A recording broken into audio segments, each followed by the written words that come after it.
അധ്യായം 4. ആദം തന്റെ ഭാര്യയായ ഹൗവായോട് ചേർന്നു. അവൾ ഗർഭം ധരിച്ച് കായേനെ പ്രസവിച്ചു.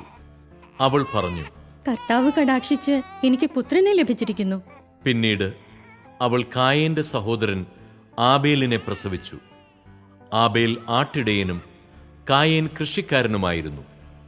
ഒരിക്കൽ കായേൻ തന്റെ വിളവിൽ ഒരു ഭാഗം കർത്താവിന് കാഴ്ച സമർപ്പിച്ചു. ആബേൽ തന്റെ ആട്ടിൻകൂട്ടത്തിലെ കടിഞ്ഞൂൽ കുഞ്ഞുങ്ങളെ എടുത്ത് അവയുടെ കൊഴുപ്പുള്ള ഭാഗങ്ങൾ അവിടുത്തേക്ക് കാഴ്ചവെച്ചു. ആബേലിലും അവന്റെ കാഴ്ചവസ്തുക്കളിലും അവിടുന്ന് പ്രസാദിച്ചു. എന്നാൽ കായേനിലും അവന്റെ കാഴ്ചവസ്തുക്കളിലും അവിടുന്ന് പ്രസാദിച്ചില്ല. ഇത് കായേനെ അത്യധികം കോപിപ്പിച്ചു. അവന്റെ മുഖം കറുത്തു. കർത്താവ് കായേനോട് ചോദിച്ചു, നീ കോപിച്ചിരിക്കുന്നത് എന്തുകൊണ്ട്? നിന്റെ മുഖം വാടിയിരിക്കുന്നത് എന്തുകൊണ്ട്?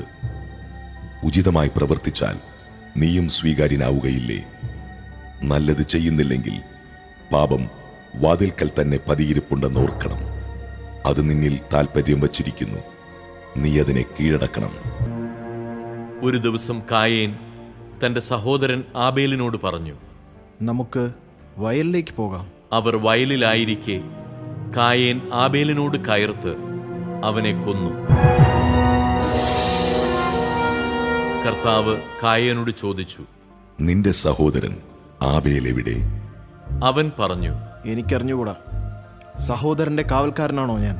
എന്നാൽ കർത്താവ് പറഞ്ഞു, നീ എന്താണ് ചെയ്തത്?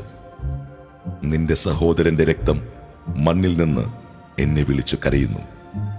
നിന്റെ കയ്യിൽ നിന്ന് നിന്റെ സഹോദരന്റെ രക്തം കുടിക്കാൻ വായ്പിളർന്ന ഭൂമിയിൽ നീ ശപിക്കപ്പെട്ടവനായിരിക്കും. കൃഷി ചെയ്യുമ്പോൾ മണ്ണ് നിനക്ക് ഫലം തരികയില്ല.